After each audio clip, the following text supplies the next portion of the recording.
Hello, everybody. Welcome back to the BDPG. Today we're on episode 3. We're going for some parables for Luke. Today we've got Oscar and Adam. Joseph isn't here, but he is in our hearts. Today's readings and passages we're going to be reading is The Good Samaritan by me, and we're going to be reading the parable of the lost son and the parable of the wicked tenants. Right now, I'll be reading the parable of the Good Samaritan. But because he wished to justify himself, he said to Jesus, "And who is my neighbor?" Jesus replied, "A man fell victim to robbers as he went down from Jerusalem to Jericho. They stripped and beat him and went off, leaving him half dead. A priest happened to be going down the road, but when he saw him, he passed by the opposite side. Likewise, a Levite came to the place, and when he saw him, he passed by the opposite side.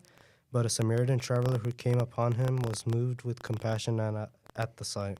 He approached the victim, poured oil and wine over his wounds, and bandaged him. Then he lifted him up in his own animal, took him to an inn, and cared for him. The next day, he took out 2 silver coins and gave him to the innkeeper with the instructions, 'Take care of him. If you spend more than what I have given you, I shall repay you on my way back.'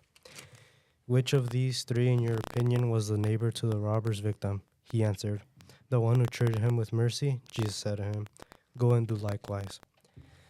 So, as the priest it's weird to see a priest because Jesus says there's a priest that just passes by the opposite side and doesn't want to help the poor person that's been beaten there, and also a Levite.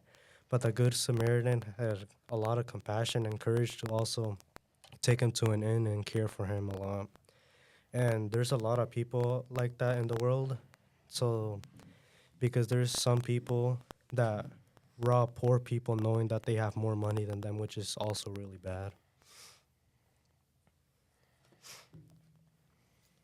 All right, so Oscar, I got a question for you with that passage. You're walking down the street, right? You see a homeless dude. He's asking for money. He's got a little tin cup.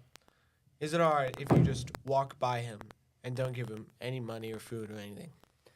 I would say it's half and half. So saying that like you're walking by him and then like you have absolutely nothing on you, like you have no money on you on the moment, then you could just say like just say sorry that you don't have any money. But like there's another difference between like a person who has a lot of money and they're gonna do absolutely nothing with it. Then it's basically a sin what they're doing because they're just passing by him and not giving him any help. Yeah, but like say like you're in your car, right? You see a homeless guy on the side of the road, and you do have money, right? But you don't want to give him any. Is that a sin? That right there is a sin because you are able to help that person, but you're not willing to do it at all. You're too scared. Yeah. You don't have the courage. Yeah, and there's also like a difference between that because you never know if that poor person will use that money to buy drugs too. Yeah, it's a lot of factors. All right, so now we got Luke chapter 15, verses 11 through 32, the parable of the lost son, also known as the parable of the prodigal and his brother. So basically, this man, he has 2 sons. He's wealthy, right? The first son, or the youngest son, he basically just takes his inheritance and he leaves. He goes to a foreign country, right? And he spends all of his money on like prostitutes and expensive food and wine and parties and stuff like that. And he blows it all, right? And then he's on like the street and he's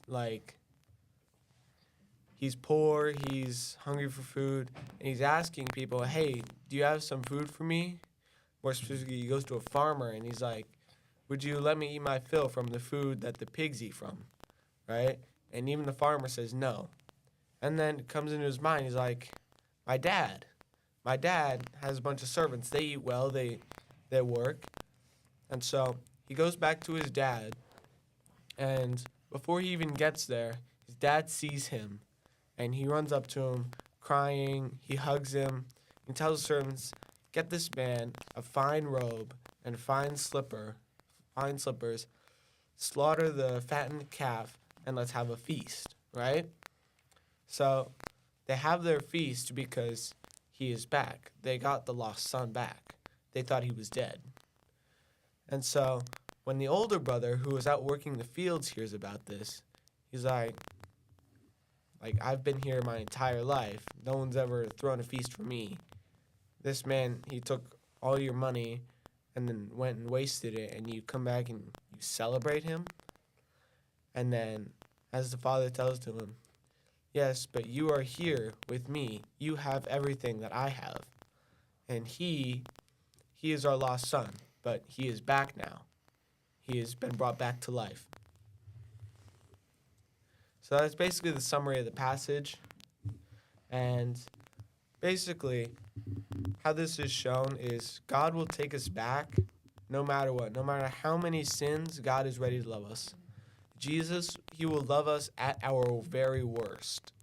Whatever you are right now, times 20, he will love you then. He will still take you back. And another moral that we get from this is not to be jealous of others, but to be happy for them, right? So you got the older brother. He's jealous that he's getting a feast thrown with the fattened calf. And he shouldn't be jealous because his brother is back.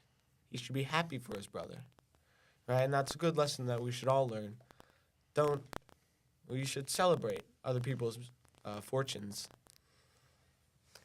And one last little moral is how teenagers, everyone thinks they're so independent, so tough.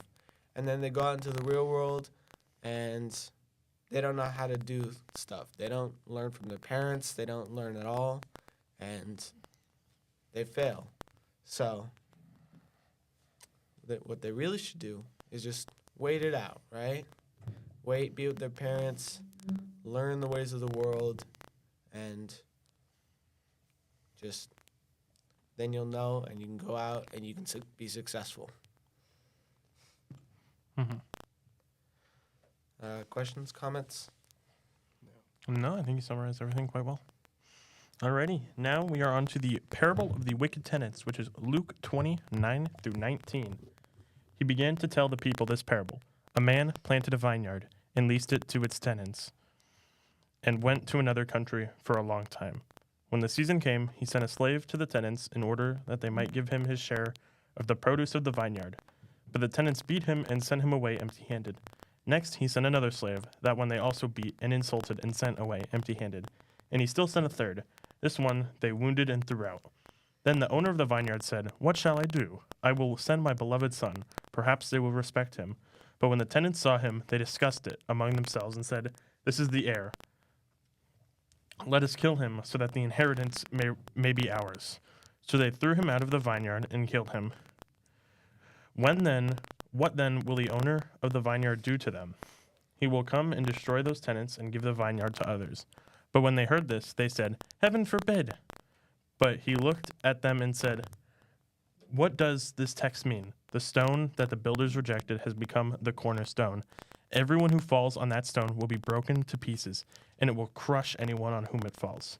When the scribes and chief priests realized that he had told this parable against them, they wanted to lay hands on him. But at that very hour, they feared the people. So I think this parable relates a lot to our world today, that these politicians think they have so much power over us, even though in reality, we were the ones who elected them, and their power comes from us, giving them that power. What do you guys think? I like the bit with they wanted to lay hands on him. I think for me it just shows how much they really hated him. These people who were so in touch with God and who held themselves so in high esteem, they were ready to absolutely just jump Jesus. They were not having it. I think that was really funny. Yeah, they got to get the log out of their eye before they point out the splinter in their brother's. Yeah. Alrighty, well, if that's everything, thanks for watching this episode of BDPG, guys. We'll see you back in the next one with some more parables. And Joseph.